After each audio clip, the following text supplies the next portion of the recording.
At my daughter's wedding, my son-in-law ordered me to hand over the keys to my farm in front of 200 guests.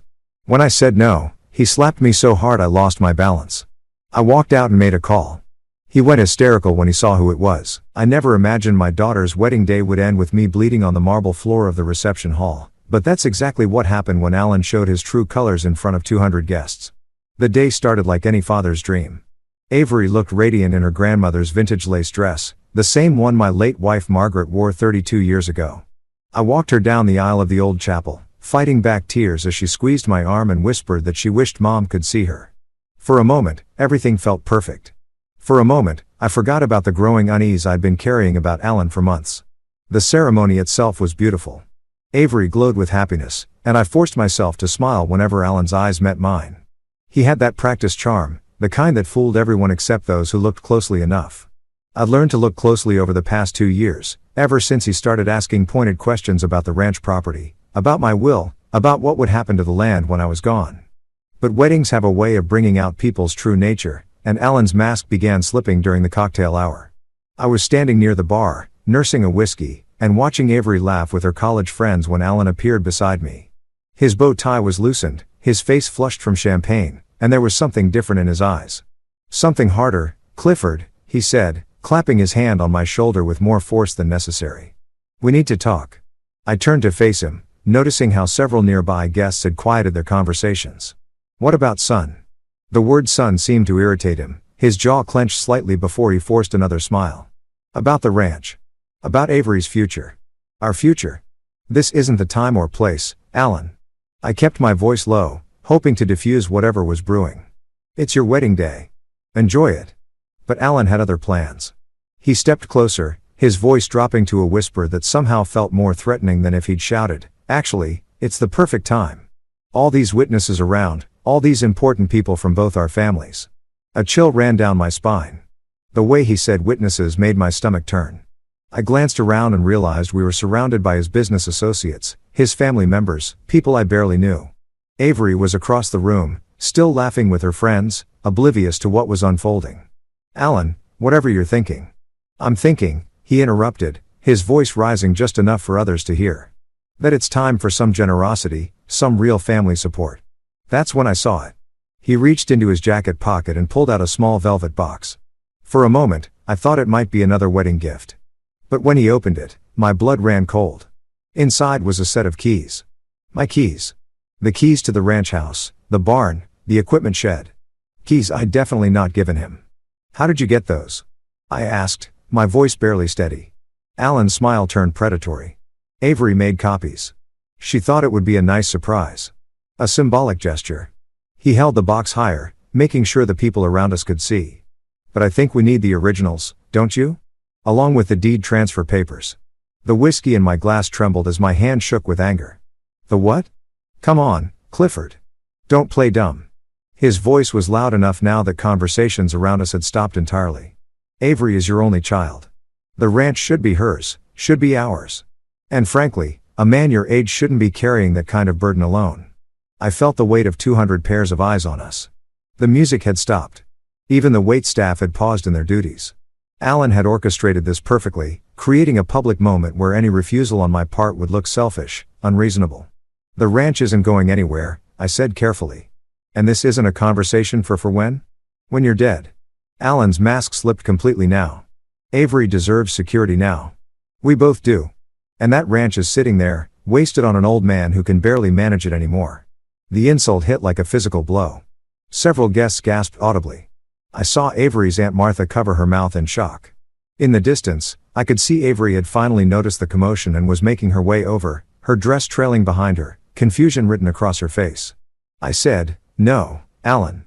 My voice was steadier than I felt. And I meant it. That's when everything changed. Alan's face twisted with rage, all pretense of civility gone. He stepped closer, his breath hot with champagne and fury. "You stubborn old fool. Do you have any idea who you're messing with?" Before I could respond, before I could step back, before anyone could intervene, Alan's hand cracked across my face with a sound that echoed through the silent reception hall like a gunshot. The slap was hard enough to knock me off balance. My left foot slipped on the polished marble and I went down hard, my hip hitting the floor first, then my shoulder. Pain exploded through my body as I lay there, stunned, the taste of blood filling my mouth where I'd bitten my tongue. For a moment, there was absolute silence. Then the whispers started rising like a wave. Did he just hit him? Oh my God, did you see that? Someone call security. I pushed myself up on my elbow, looking around at the circle of horrified faces surrounding me. Alan stood over me, his chest heaving, his fists still clenched. He looked as shocked as everyone else, as if he couldn't believe what he'd just done. That's when I saw Avery. She was standing at the edge of the crowd, her hands pressed to her mouth, tears streaming down her cheeks. But she wasn't moving toward me. She wasn't rushing to help her father, who'd just been assaulted at her wedding. She was staring at Alan with something that looked like fear. I realized in that moment that this wasn't the first time she'd seen this side of him. Slowly, painfully, I got to my feet. My hip screamed in protest, and I could feel a bruise forming on my cheekbone, but I stood tall. I looked Alan straight in the eye, then let my gaze sweep across the crowd of guests, many of whom I'd known for decades. I think, I said quietly, my voice carrying in the stunned silence. This reception is over. I turned and walked toward the exit, my leg aching with every step. Behind me, I could hear Alan's voice. Higher now, desperate. Clifford, wait. I didn't mean that was. We can work this out. I didn't turn around. I didn't acknowledge him. I simply walked out of the reception hall, out of the hotel, and into the parking lot where my truck was waiting. Once I was safely inside the cab, I pulled out my phone. My hands were still shaking, but I managed to find the contact I needed. The phone rang once, twice. Then a familiar voice answered. Clifford, how did the wedding go? I closed my eyes, feeling the weight of what I was about to unleash. Robert, I need you to come to Houston tonight. It's time. There was a pause. Are you sure? Once we do this, there's no going back. I looked back at the hotel where I could see figures moving behind the lit windows of the reception hall. Somewhere in there, my daughter was probably crying. Somewhere in there, Alan was probably trying to explain away what had just happened. Somewhere in there, the life I'd built for the past 25 years was crumbling. I'm sure, I said. It's time everyone knew the truth about the ranch. As I drove away, I caught a glimpse of Alan in my rear-view mirror. He was standing in the hotel's entrance, frantically talking on his phone, his face white with panic. He had no idea what was coming for him, but he was about to find out. The drive back to the ranch gave me too much time to think about how we'd gotten to this point. 25 miles of dark highway stretched before me. And with each mile, the memories came flooding back. Not the good ones from Avery's childhood, but the slow, systematic destruction of our relationship that Alan had orchestrated over the past 2 years. It started small, the way these things always do. Little comments that seemed innocent enough at first. Dad seems really tired lately, doesn't he? Avery would say during our Sunday dinners. Maybe he's working too hard on the ranch. At first, I thought she was being caring. My 68-year-old body did ache more than it used to, and managing 800 acres of cattle ranch wasn't getting any easier, but then the comments became more frequent, more pointed. Alan thinks you should consider hiring more help, she mentioned one evening as we sat on the porch watching the sunset. He's worried about you handling everything alone. Alan, who had never set foot on a working ranch before meeting my daughter Alan, who wore designer suits to family barbecues and complained about the dust. Alan was worried about me. The real manipulation started about 18 months ago, right after Alan proposed. Suddenly, every conversation with Avery included his opinions, his concerns, his suggestions. He was always the reasonable one, the practical one, the one looking out for everyone's best interests. Alan says it's not fair that I don't have any legal claim to the ranch. Avery told me one day, her voice carefully neutral. He says most fathers would have already started the transfer process. I remember the way my coffee tasted bitter that morning, the way my chest tightened with something I couldn't name yet. Transfer process? You know, putting the property in my name for tax purposes. Alan's looked into it. He says we could save thousands in estate taxes if we plan ahead. Alan again. Always Alan with his research, his plans, his convenient solutions to problems I didn't know I had. The worst part was watching my daughter change. Avery had always been independent, strong-willed like her mother. She'd worked summers on the ranch, knew every fence line and water tank. But gradually Alan's voice started coming out of her mouth. Dad, you're being stubborn about this ranch thing, she said during one particularly tense dinner. Alan just wants to help. He has experience with property management. Property management? As if the Double C Ranch was just another real estate investment. As if the land my grandfather homesteaded in 1923 was just a business asset to be optimized. What kind of experience? I asked, though I already knew the answer would disappoint me.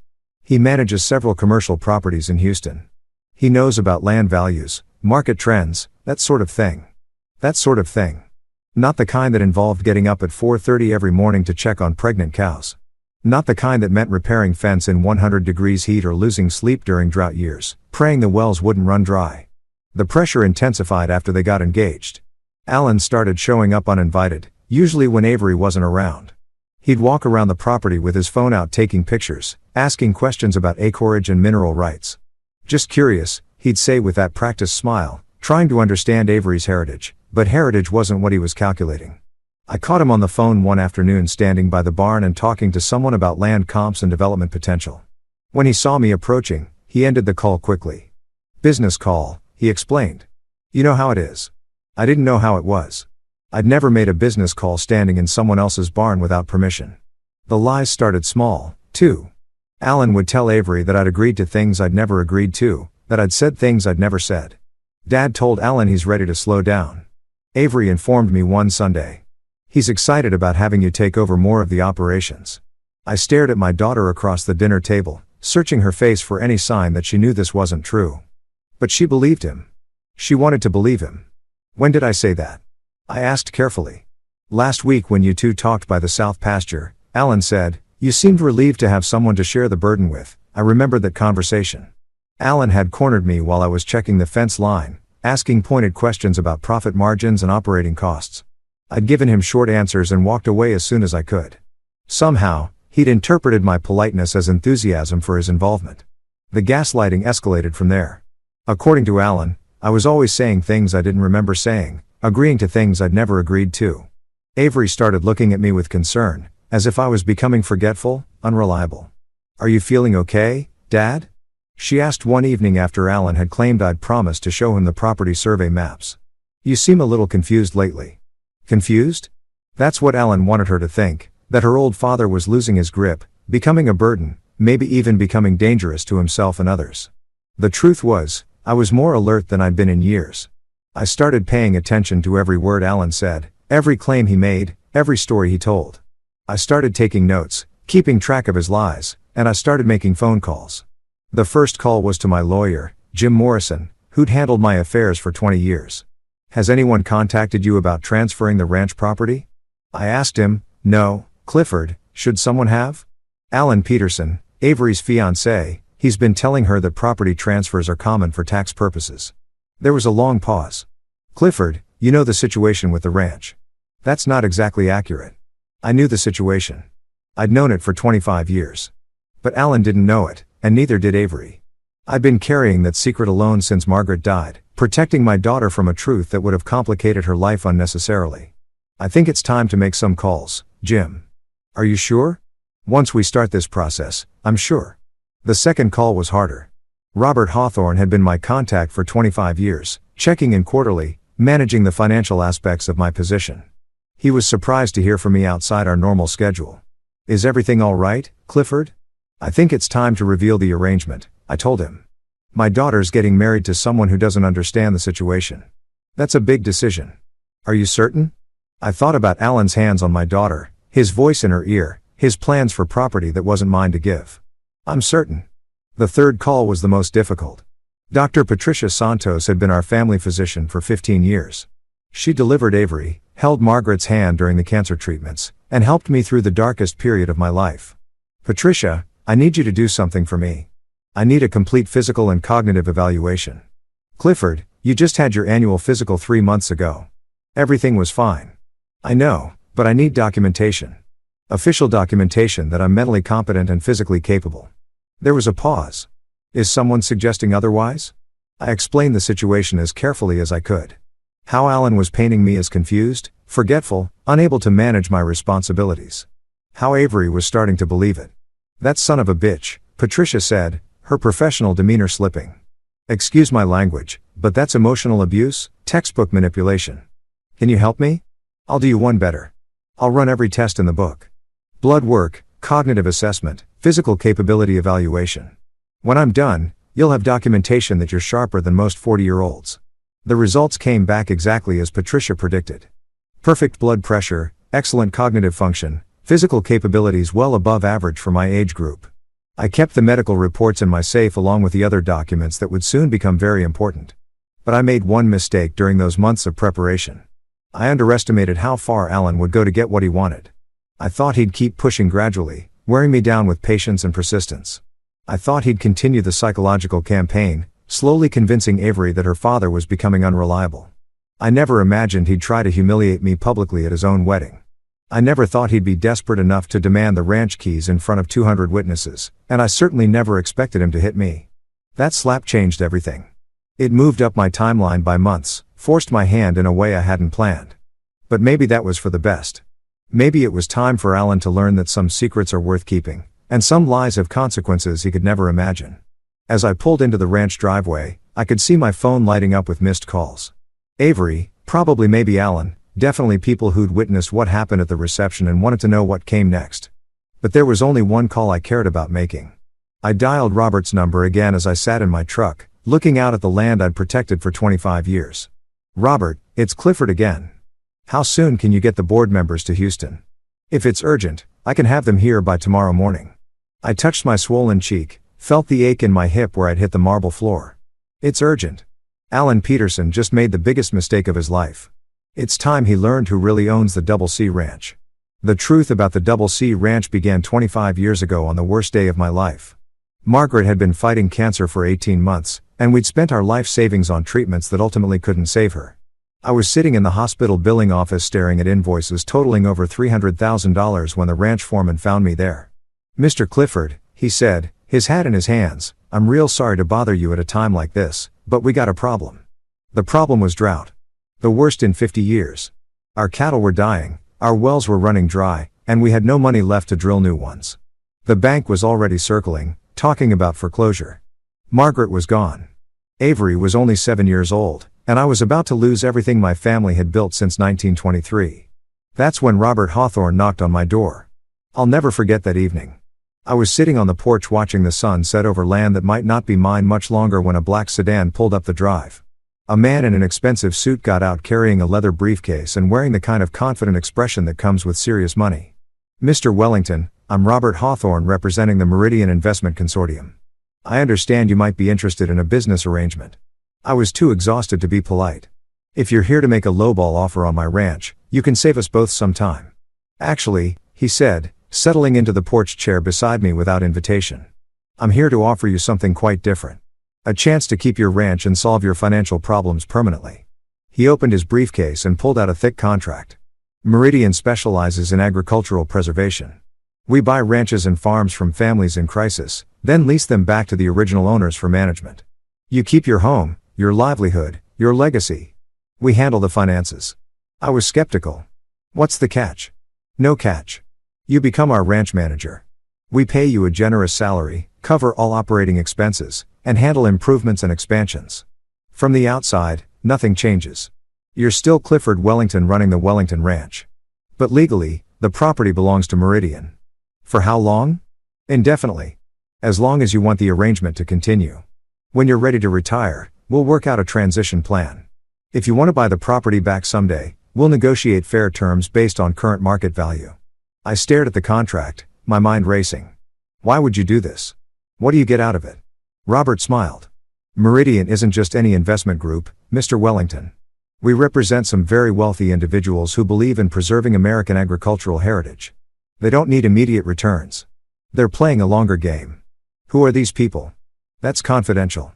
But I can tell you they're patriots who understand that family ranches like yours are the backbone of this country. They'd rather see them preserved and properly managed than broken up and sold to developers." The offer was too good to be true. Salary of $60,000 a year, plus full benefits, all ranch expenses covered, complete autonomy in day-to-day operations, and most importantly, Avery would inherit my position when I was gone, along with the option to eventually buy back the land. I need time to think, of course, but Mr. Wellington, the bank is planning to start foreclosure proceedings next week. This offer expires in 48 hours. I signed the contract that night. What choice did I have? I was drowning, and Meridian threw me a lifeline. The next morning, trucks arrived with drilling equipment. Within a week, we had 3 new wells producing clean water. Within a month, the cattle were healthy again. Within 6 months, the ranch was more profitable than it had ever been under my ownership. For 25 years, the arrangement worked perfectly. Meridian sent quarterly checks, covered all major expenses, and never interfered with my decisions. Robert visited 4 times a year, always friendly and supportive. I was the ranch manager, but to everyone else, I was still the owner. Even Avery believed the ranch belonged to me. I planned to tell her the truth when she turned 21, but she was in college then, focused on her studies and her social life. When she graduated, she moved to Houston for her career. The ranch wasn't part of her immediate future, so I kept postponing the conversation. Then Alan came along and everything changed. The first time he visited the ranch, he walked around like he was conducting an appraisal. He asked pointed questions about acreage, mineral rights, and land values. He wanted to see property records, tax assessments, and profit statements. Just trying to understand Avery's inheritance, he explained when I caught him photographing the barns and equipment. But his questions were too specific, too calculated. He wasn't just curious about Avery's future. He was planning something. I called Robert that week. We might have a problem. What kind of problem? Avery's boyfriend is asking a lot of questions about the property. He's pushing for information I can't give him without revealing the arrangement. How serious is the relationship? Serious enough that he's talking about marriage. There was a long pause. Clifford, you know the terms of the contract. If anyone outside the family discovers the true ownership structure, Meridian has the right to terminate the arrangement immediately. I knew I'd read that clause dozens of times over the years. It was Meridian's protection against publicity or legal complications. If word got out that wealthy investors were secretly buying family ranches, it could create political problems they wanted to avoid. What are my options? Tell your daughter the truth. If she's planning to marry this man, she needs to know what she's really inheriting. But every time I tried to tell Avery, Alan was there, steering the conversation in different directions, asking his own questions, making his own assumptions. He assumed the ranch was valuable property that would someday belong to Avery. He assumed I was a wealthy landowner who could afford to be generous with wedding gifts and financial support. He had no idea that I was essentially a well-paid employee managing someone else's investment. The pressure intensified after they got engaged. Alan started making comments about improvements he wanted to make, changes he envisioned for the property. He talked about subdividing pastures, developing recreational facilities, maybe even selling off parcels for residential development. This place has incredible potential, he told me one afternoon standing on the hilltop overlooking the main house. With the right marketing, we could turn this into a destination ranch, wedding venue, corporate retreats, that sort of thing. My blood ran cold. The Meridian contract specifically prohibited any commercial development without board approval. Alan was planning to turn a working cattle ranch into a tourist attraction. That's not really my vision for the place, I told him carefully. Well, it won't be your decision much longer, will it? He smiled, but there was steel in his voice. Once Avery and I are married, we'll be the ones making those choices. That's when I realized Alan wasn't just planning to inherit the ranch. He was planning to take it over while I was still alive. He was maneuvering to push me aside, convince Avery that I was too old and stubborn to manage the property effectively. I started documenting everything, every conversation, every demand, every lie he told Avery about what I'd supposedly agreed to. I also started preparing for the inevitable confrontation. The medical evaluation was just the beginning. I also had my lawyer prepare a complete dossier on Alan Peterson, his credit history, his business dealings, his previous relationships. What we found wasn't pretty.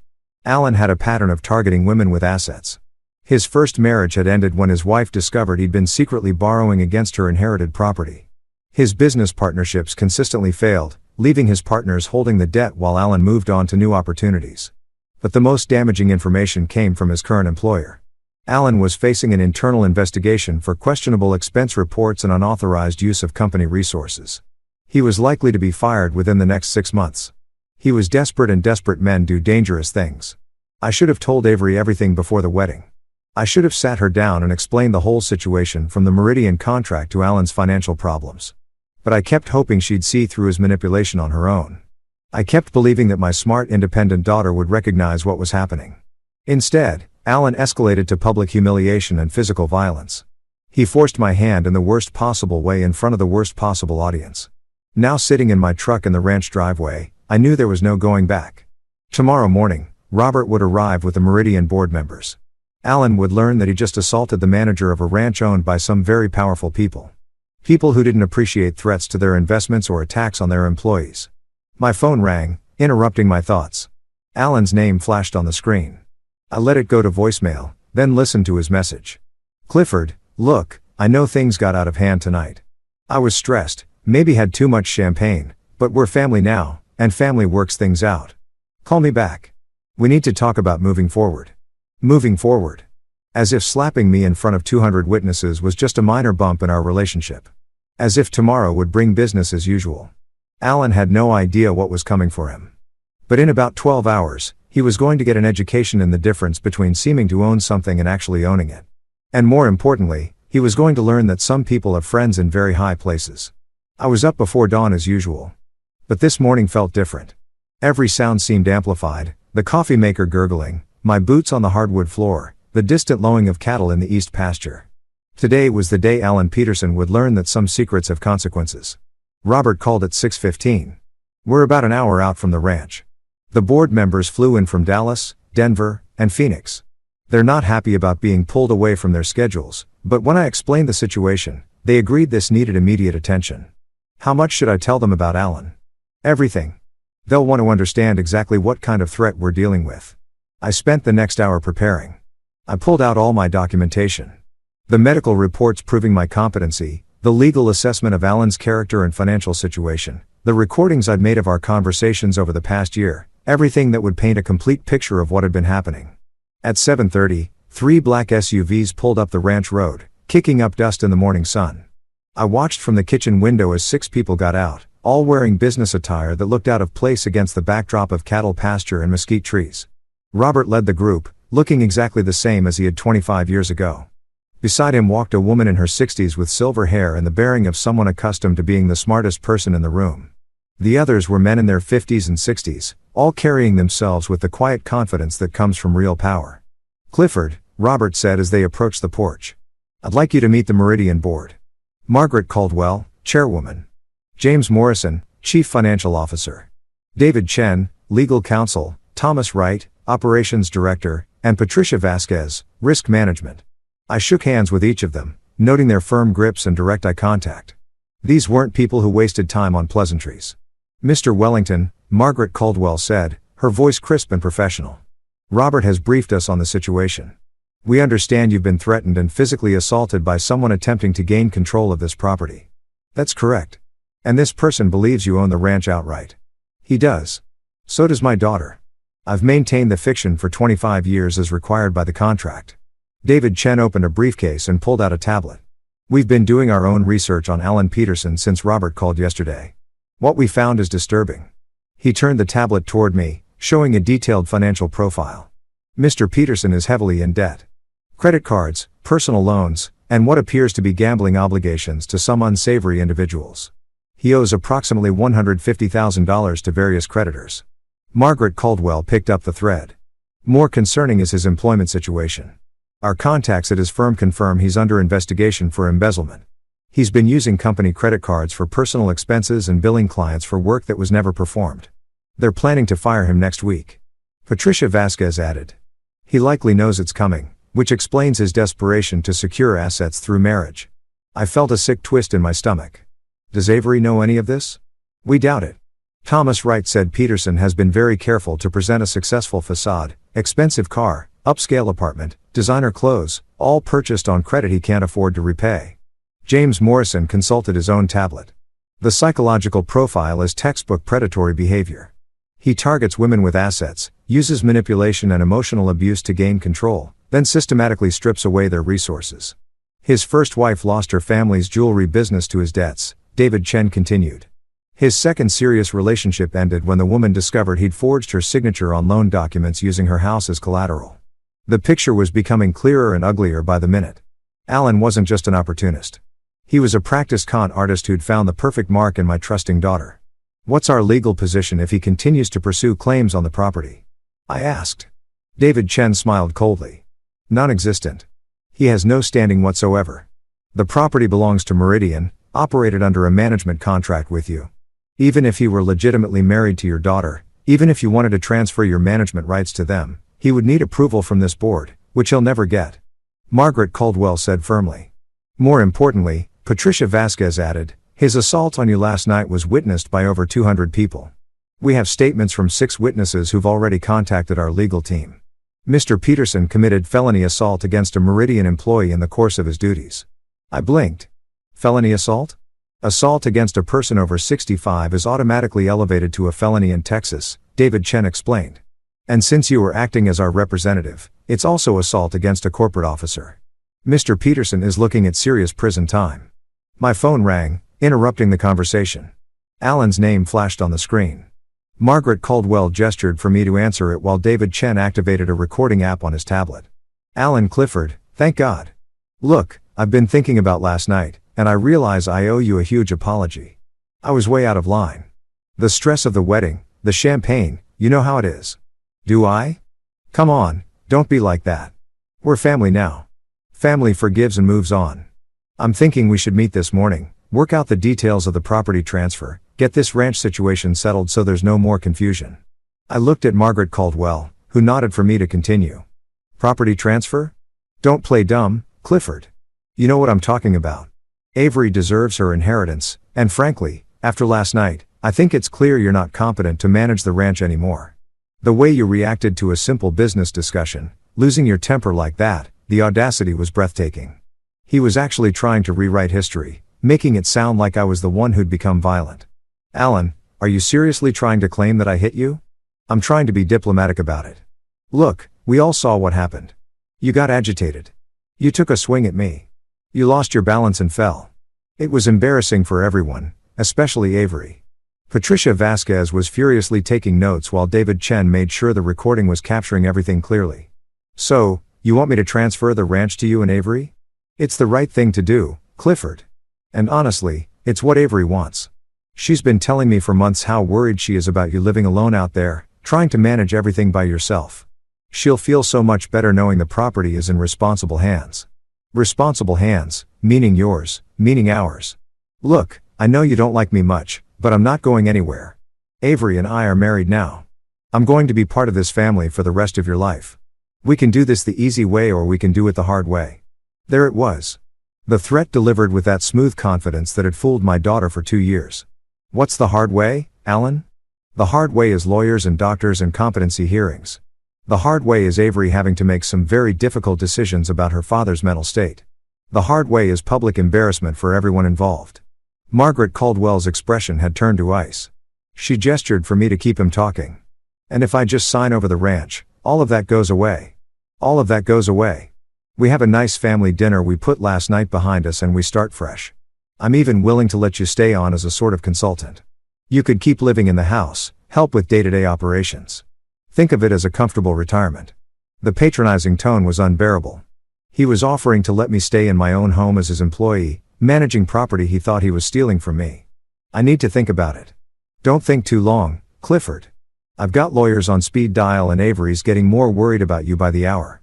She spent the whole night crying, asking if her father's losing his mind. He hung up before I could respond. I set the phone down and looked at the faces around me. 5 of the most powerful people I'd ever met and they all looked furious. Textbook elder abuse. Patricia Vasquez said, isolation, gaslighting, financial exploitation, and threats of institutionalization, it's all there. The recording is more than enough for criminal charges. David Chen added, extortion, attempted fraud, and conspiracy to commit elder abuse. Margaret Caldwell stood up. Mr. Wellington, I want you to call Mr. Peterson back. Tell him you've decided to agree to his demands, but you need to meet in person to sign the papers. Tell him to come to the ranch this afternoon. You want him to come here? Oh, yes. We have some things to discuss with Mr. Peterson. It's time he learned exactly who he's been threatening. Thomas Wright checked his watch. I'll call our security team. They can be here in 2 hours. Security team? Robert smiled grimly. Meridian protects its investments, Clifford. And more importantly, we protect our people. Mr. Peterson assaulted one of our employees and attempted to defraud one of our properties. That requires a response. I thought about Avery, probably sitting in some hotel room right now, confused and heartbroken, believing that her father had somehow caused the disaster at her wedding. I thought about all the lies Alan had told her, all the ways he'd twisted her love for me into doubt and worry. What about my daughter? She doesn't know any of this. She will, Margaret Caldwell said firmly. After we're finished with Mr. Peterson, we'll sit down with your daughter and explain everything. The truth about the ranch, The truth about her husband, and the truth about what he's been doing to both of you. My phone buzzed with a text message from Alan. Noon at the ranch. Bring the deed and any other paperwork. Time to make this official. I showed the message to Margaret Caldwell. She smiled, but there was no warmth in it. Perfect. Mr. Peterson wants to make things official. We'll be happy to accommodate him. Alan arrived at the ranch 15 minutes early, driving his leased BMW like he owned the place.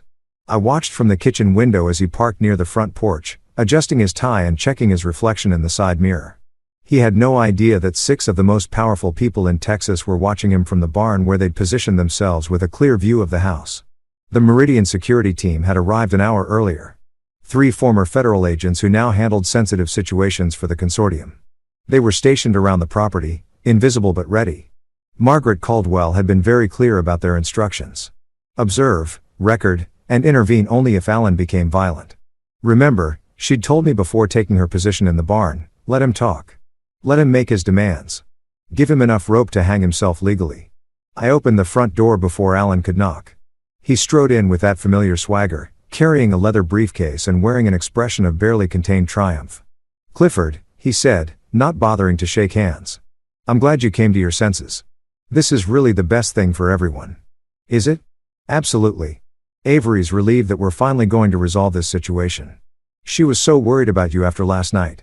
He set his briefcase on the dining table and opened it. I've brought all the necessary paperwork. Transfer of deed, power of attorney documents, everything we need to make this official. I stared at the papers he was spreading across my grandmother's dining table. Legal documents he'd obviously prepared in advance probably weeks ago. This wasn't a spur-off-moment decision prompted by stress and champagne. This was a carefully planned operation. You've been preparing for this for a while. Alan looked up, startled by the observation. For a moment, his mask slipped and I saw calculation in his eyes. Then he forced a smile. Well, I am a businessman, Clifford. I believe in being prepared. After Avery and I got engaged, I started thinking about family assets, estate planning, that sort of thing. Just being responsible. Responsible. I sat down across from him, noting the small recording device David Chen had given me, hidden in my shirt pocket. Tell me about responsibility, Alan. Tell me about your responsibilities to your employer. His hand froze over the documents. What? Your job, Alan? The one you're about to lose for embezzlement. The color drained from his face. I don't know what you're talking about. Sure you do. Company credit cards used for personal expenses. Billing clients for work you never performed. Your bosses are planning to fire you next week. They're probably filing criminal charges, too. Alan's eyes darted toward the windows as if he was suddenly aware that we might not be alone. Who told you that? Does it matter? What matters is that Avery doesn't know, does she? She doesn't know about the gambling debts either, or the credit card bills, or the fact that you owe some very dangerous people a lot of money. He stood up abruptly, his chair scraping against the hardwood floor. You've been investigating me. I've been protecting my daughter. The same daughter you've been systematically manipulating for 2 years. Manipulating? His voice rose with genuine outrage. I love Avery. Everything I've done has been for her, for our future together. Everything you've done has been for yourself. You saw a lonely woman with a rich father, and you saw an opportunity. Alan's composure cracked completely. Rich father, you think you're rich. This place is mortgaged to the hilt, Clifford. I've seen the financial records. You're barely breaking even on this cattle operation. The only real asset you have is the land itself. There it was. The admission that he'd been researching my finances, planning to liquidate everything I'd worked for. I kept my voice steady. So, you want the land? I want security for my wife. Avery deserves better than worrying about whether her aging father can keep this place running. He leaned forward, his tone becoming patronizing again. Look, I know you're proud. I know this ranch means a lot to you, but be realistic. You're 68 years old. You have no help, and this operation is barely profitable. Sell to a developer, invest the money properly, and everyone wins. Everyone wins. You get financial security for your retirement. Avery gets her inheritance while she's young enough to enjoy it. And I get to take care of both of you the way family should. The way family should. Coming from a man who just admitted he wanted to sell my grandfather's ranch to developers. What kind of developer are you thinking about? Alan's eyes lit up with excitement. He pulled out his phone and started swiping through photos. I've already had some preliminary conversations. There's a group out of Dallas that specializes in luxury residential communities. They're very interested in this location. He turned the phone toward me, showing architectural renderings of a gated community called Ranch View Estates. 200 houses, a golf course, and a shopping center, all built on what used to be the Double Ranch. They're offering $4.8 million for the full 800 acres, Alan continued. Can you imagine, Clifford? $4.8 million. You'd never have to worry about money again. I studied the renderings, feeling sick. You've already negotiated a price. Preliminary discussions only. I told them I needed to talk to the family first, but yes, they're very motivated. They want to break ground next spring, and you get a commission on this sale. Alan hesitated just a moment too long. Well, there would be a finder fee, standard in these kinds of transactions. How much? 2%, $200,000. He said it quickly, as if the amount didn't matter. But that's not why I'm doing this, Clifford. This is about family. $200,000, more than enough to pay off his gambling debts and credit cards, with plenty left over for a fresh start somewhere else. Probably without Avery once he'd served his purpose. What does Avery think about turning her childhood home into a subdivision? Avery wants what's best for you. She trusts me to handle the business side of things. Because you've convinced her that I'm incompetent. Alan's mask slipped again, revealing a flash of irritation. Because you are acting incompetent. This ranch is a losing proposition and you're too stubborn to admit it.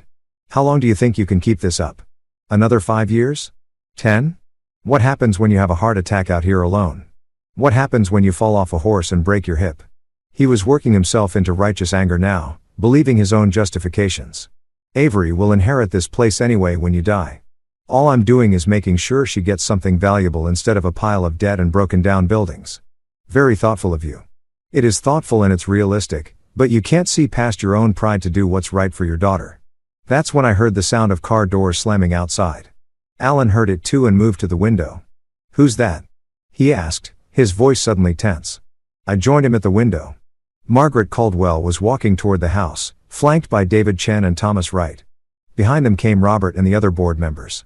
All 6 of them wore expressions that could have frozen water. Those are the people who actually own this ranch, I said quietly.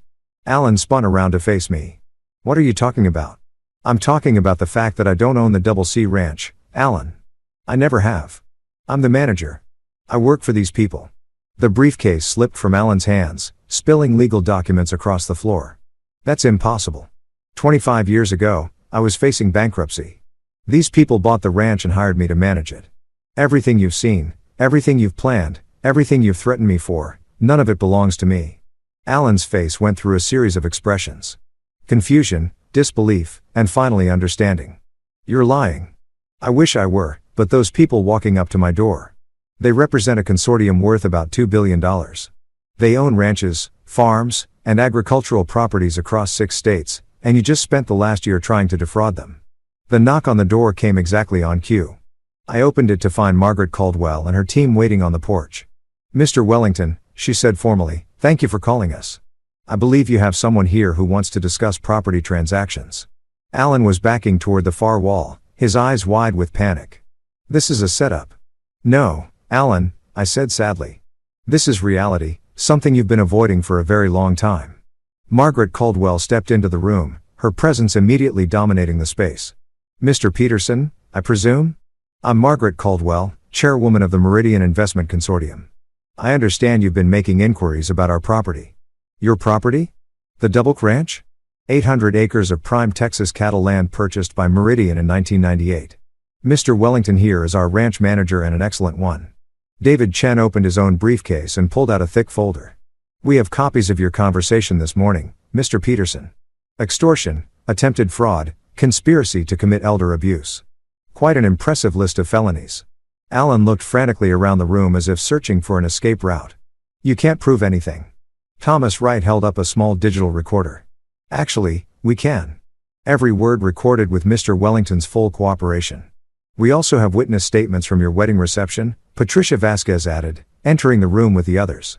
Assault against a senior citizen in front of 200 witnesses. The district attorney is very interested in pursuing charges. Alan's legs seemed to give out. He slumped into a chair, his head in his hands. This can't be happening. Oh, but it is, Margaret Caldwell said coldly. You see, Mr. Peterson. Meridian protects its investments and more importantly, we protect our people. Mr. Wellington has served us faithfully for 25 years. When someone threatens him, They threaten us. What do you want? Alan's voice was barely a whisper. We want you to disappear, she said simply, permanently. From Mr. Wellington's life, from this property, and from Texas if you're smart. David Chen placed a document on the table. This is a restraining order effective immediately. You are prohibited from contacting Mr. Wellington, his daughter, or anyone associated with this property. Violation will result in immediate arrest. You can't do this. Avery is my wife.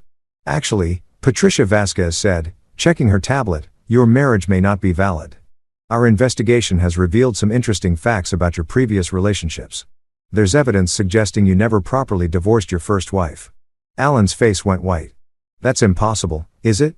We'll let the authorities sort that out. In the meantime, you have exactly 1 hour to collect your belongings and leave the state. Margaret Caldwell moved closer, her voice dropping to barely above a whisper. Mr. Peterson, you are a small, pathetic man who preys on vulnerable women. You are exactly the kind of predator we've spent 25 years keeping away from properties like this one. She straightened up, her voice returning to normal volume. You will not contact Avery. You will not attempt to claim any property or assets. You will disappear quietly or we will destroy you completely. Do I make myself clear? Alan nodded frantically, then looked at me with something like pleading in his eyes. Clifford, please. I made mistakes, but I really do love Avery. I met his gaze steadily. If you loved my daughter, you never would have tried to steal her inheritance. You never would have lied to her about me. And you sure as hell never would have hit me at her wedding. The security team appeared in the doorway. 3 large men who somehow made the room feel smaller. Time to go, Mr. Peterson, one of them said politely.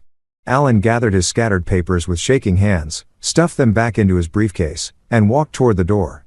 At the threshold, he turned back one last time. This isn't over, Margaret Caldwell smiled, but there was no warmth in it whatsoever. Oh, Mr. Peterson, this is very, very over. The silence after Alan's departure was profound. I stood on my porch, watching the dust settle from his BMW as it disappeared down the ranch road, knowing I'd never see him again. The Meridian board members were gathered in my living room, quietly packing up their documents and preparing for what would be the most difficult conversation of my life. Mr. Wellington, Margaret Caldwell said gently. We need to discuss your daughter, Avery. Sweet, trusting Avery, who was probably sitting in some hotel room right now, wondering why her wedding had ended in disaster and why her new husband had suddenly vanished. She had no idea that her marriage was likely invalid, that Alan had been planning to steal her inheritance, or that everything she believed about her family was built on a 25-year-old lie. She's going to hate me, I said quietly. Robert shook his head. She's going to be hurt and confused, but she's also going to be relieved once she understands what Alan was really planning. David Chen looked up from his tablet. We've located her. She's at the Four Seasons downtown. Our investigators spoke with the hotel staff. She's been in her room since last night, refusing all calls except from Alan, who stopped calling about an hour ago. Patricia Vasquez added meaningfully. Margaret Caldwell made a decision. We'll go to her together, all of us. She needs to hear the truth from you, but she also needs to understand the larger picture. An hour later, we were sitting in the hotel's private conference room. Avery arrived looking exhausted and confused, still wearing yesterday's wedding dress. Her eyes red from crying when she saw me with 6 strangers in business suits. Her confusion deepened. Dad, what's going on? Where's Alan? He was supposed to meet me here hours ago, but he's not answering his phone. I guided her to a chair, my heart breaking at the trust still visible in her eyes. Honey, we need to talk. There are some things you need to know. Is this about last night? About what happened at the reception? She looked around the room nervously. Dad, I know Alan shouldn't have. I know he lost his temper, but you were being so difficult about the ranch and he's been under a lot of pressure. Avery. My voice was firmer than I intended. Alan hit me. He assaulted me in front of 200 people because I wouldn't give him something that was never mine to give. Never yours to give. Dad, what are you talking about? Margaret Caldwell leaned forward. Miss Peterson Wellington. Avery corrected automatically. I kept my name. Miss Wellington, I'm Margaret Caldwell. I represent the Meridian Investment Consortium. We own the Double Ranch. The words hung in the air like a physical presence. Avery blinked several times as if she hadn't heard correctly. You own? But that's impossible. The ranch has been in our family for generations. It was in your family, Robert explained gently. Until 25 years ago when your father was facing bankruptcy after your mother's medical bills. Meridian purchased the property and hired your father as ranch manager. I watched my daughter's face as the implications hit her. Ranch manager. I'm an employee, honey. A well-paid, well-treated employee, but an employee nonetheless. I've never owned the land. I never had the right to transfer it to you or anyone else. Avery's breathing became shallow. But you always talked about it being my inheritance. You always said the ranch would be mine someday. And it could be. Margaret Caldwell said. Meridian has always been willing to sell the property back to the Wellington family if and when they were in a position to purchase it. How much would that cost? David Chen consulted his tablet. Current market value is approximately $4.2 million. The number hit Avery like a physical blow. She slumped back in her chair, staring at nothing. 4.2 million, Alan said. Alan thought he was marrying into wealth. Thomas Wright said bluntly. He spent 2 years planning to steal what he believed was your inheritance. Patricia Vasquez opened her briefcase and pulled out a thick folder. Ms. Wellington, we need you to understand exactly who you married. Alan Peterson is a con artist with a pattern of targeting women with assets. For the next 30 minutes, they laid out everything. Alan's debts, his employment problems, his history of financial fraud. They showed her the recordings of his phone calls, the evidence of his manipulation, the proof that he'd been planning to sell the ranch to developers. But the worst revelation came last. There's also evidence suggesting that your marriage may not be legally valid, David Chen said carefully. Alan appears to have never properly divorced his first wife. Avery made a sound like a wounded animal. He's married to someone else. Was married. The first wife has been missing for 3 years. There's an ongoing investigation. My daughter doubled over as if she'd been punched in the stomach. I reached for her, but she pulled away. Don't, she whispered. Just don't. We sat in silence for several minutes. I could hear traffic outside, the distant sound of the city continuing its daily business while my daughter's world fell apart in a hotel conference room. Finally, she looked up at me with eyes full of pain. Did you know about Alan? I mean, did you know what he was doing? I suspected. I tried to investigate, but I couldn't prove anything until recently. Why didn't you tell me? It was the question I'd been dreading. Because I hoped you'd see through him on your own. Because I didn't want to be the father who destroyed his daughter's happiness based on suspicions. And because you were afraid I wouldn't believe you, she said quietly. I nodded. He was very good at making me look like the problem, making you doubt my judgment, my competency. Avery was quiet for a long time, processing everything she'd learned. When she finally spoke, her voice was steady but distant. I need time. I need to think about all of this. Margaret Caldwell stood up. Of course. Take all the time you need. Mr. Wellington's position at the ranch is secure for as long as he wants it, and if you ever decide you want to discuss purchasing the property, we're always willing to negotiate with the Wellington family. After they left, Avery and I sat alone in the conference room. The silence stretched between us, filled with 25 years of secrets and 2 years of manipulation. I feel so stupid, she finally said. You're not stupid. You're trusting. There's a difference, is there? I let a stranger convince me that my own father was losing his mind. I believed Alan when he said you were becoming forgetful, unstable. I actually started researching nursing homes. Dad, I was planning to have you declared incompetent. The confession hit me harder than Alan's slap had. Honey, no. Let me finish. I let him poison my relationship with you. I let him make me doubt everything I knew about the man who raised me, who worked himself to the bone to give me a good life after Mom died. Tears were streaming down her face now. And for what? For a man who saw me as nothing but a path to money he could steal. I reached for her hand, and this time she didn't pull away. Alan was a professional. He knew exactly how to manipulate both of us. But I should have known better. I should have trusted you. We sat holding hands while she cried. Both of us grieving for different things. She was mourning the loss of her marriage, her trust, her sense of judgment. I was mourning the relationship we'd lost to Alan's lies, and the innocence she'd never get back. 3 months later, Avery moved back to the ranch. Not permanently, but for an extended stay while she sorted out the legal mess of her invalid marriage and rebuilt her life. The annulment was surprisingly simple once Alan's bigamy was confirmed. He never contested anything, probably because he was too busy staying ahead of both creditors and law enforcement. We never heard from him again. The last report from Meridian's investigators placed him in Mexico, apparently trying to start fresh with a new identity. I hoped he'd learned something from his experience, but I doubted it. Men like Alan Peterson rarely change. The ranch felt different with Avery there. She threw herself into the work with the intensity of someone trying to outrun her thoughts. She learned to mend fences, helped with cattle vaccinations, and took over the bookkeeping with an efficiency that impressed even Margaret Caldwell during her quarterly visits.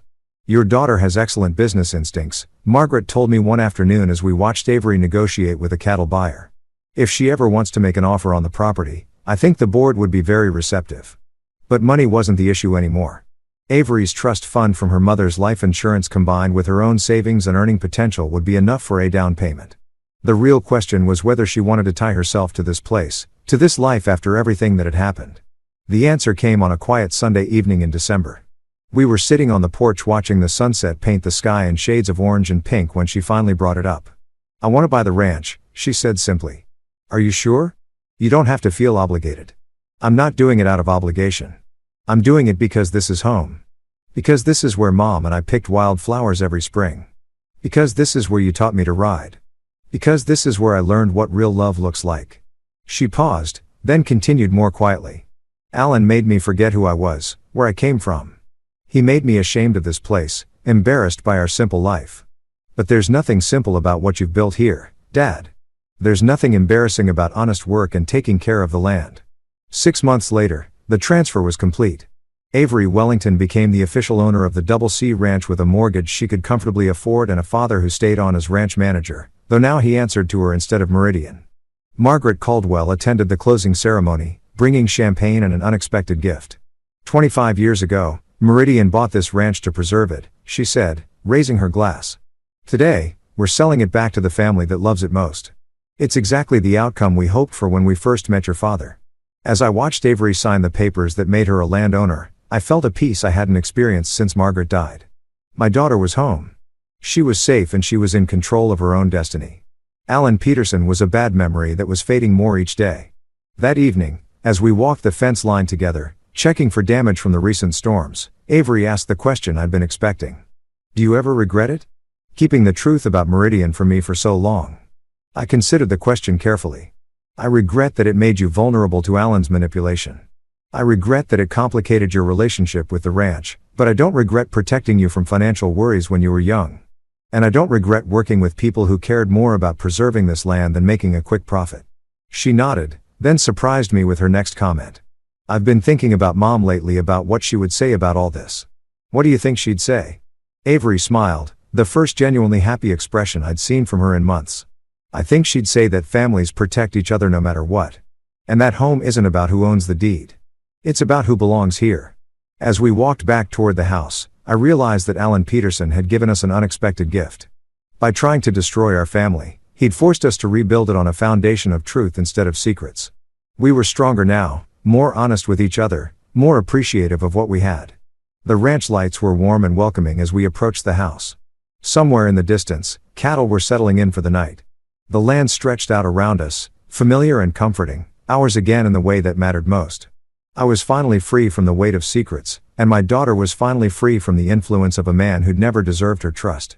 It wasn't the ending either of us had planned, but it was the ending we needed. Sometimes the best revenge is simply outlasting those who try to destroy you. Sometimes the greatest victory is finding peace with the truth, no matter how complicated that truth might be.